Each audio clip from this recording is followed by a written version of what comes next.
Very sad news. Sidney Poitier. I grew up watching his movies, watching the movies that were timeless, meaning many of the movies came before my time, but they were still popular in my household. Let's put up a picture of this trailblazing, iconic actor, mentor, and diplomat. Yes, diplomat. He passed away at the age of 94. The Hollywood star was known for his films, including Guess Who's Coming to Dinner, In the Heat of the Night, and Lilies of the Field, for which he became the first Black and Bahamian to win a Best Actor Oscar. This guy has significant layers, okay?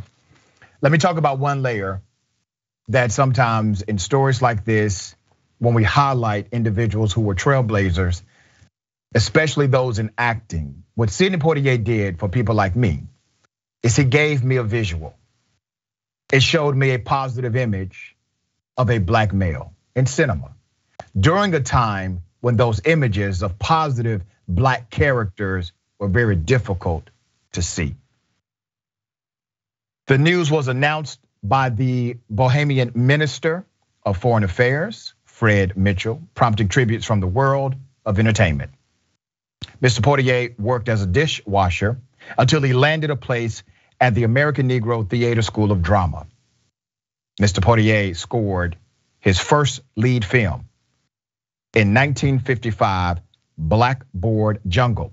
And his first experience of awards recognition came with The Defiant Ones in 1958, which saw him nominated for Best Actor alongside co-star Tony Curtis. 6 years later, he historically won the Best Actor Oscar for his performance in Lilies of the Field. Denzel Washington praised Poitier when he became the second Black man to win Best Actor for a 2001 film called Training Day, saying, and I quote, "I'll always be chasing you, Sidney. I'll always be following in your footsteps. There's nothing I would rather do, sir." Let me take you back to some of the iconic reality of Sidney Poitier. Poitier was the first Black man to win the Academy Award for Best Actor. In 2009, he was awarded the Presidential Medal of Freedom. NBC's Joe Fryer takes a look back at Poitier's legacy. They call me Mr. Tibbs. Sidney Poitier played characters who jumped off the screen. Opposite Rod Steiger in The Heat of the Night. Now, where did you earn it? I'm a police officer. Amen. And in The Lilies of the Field as handyman Homer Smith. Lots of luck, mother. I ain't building no chapel. Yeah, you. The role that won him the first ever lead actor Oscar for an African American. It is a long journey to this moment. Professional, courteous, excellent.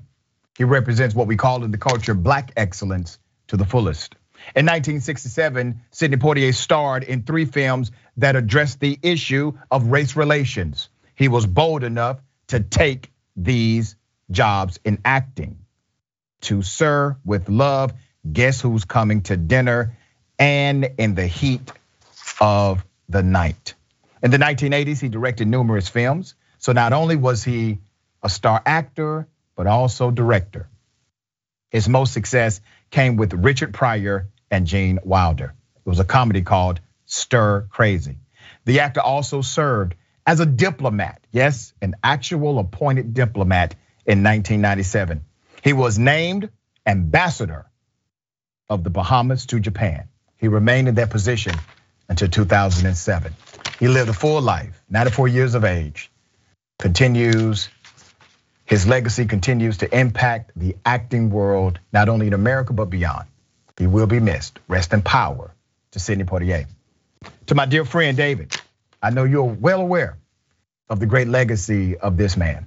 Yeah, and like you, I mean, we also watched a lot of his films when I was growing up, and I'm so glad that we saw that clip of the Lilies of the Field, which he won his first Academy Award for, because, I mean, it wasn't just that he was helping nuns; these were German nuns that, as a handyman, he was helping them. And it was a remarkable story because it was two cultures, which at the time in 1958 was essentially looked down upon. I mean, this was only 13 years after the end of World War II, so there was an anti sort of German bias in the United States, and of course we know there was a racism, deep racism in the 1950s and 60s against African Americans. So for these two sort of groups of characters to come together and for him to win this Academy Award for that was amazing. It's also, I'm struck, Dr. Richey, by, I mean, so many people have talked about what an amazing actor he was. I mean, never mind all the barriers that he broke. You think about Tony Curtis. He was with Tony Curtis, I think 1954, 55. They got 9 Academy Awards for their film, The Defiant Ones, in which they're two convicts who are chained together and escape. So you have a black man and a white man at a time when people didn't like seeing them together, never mind seeing them on the screen together.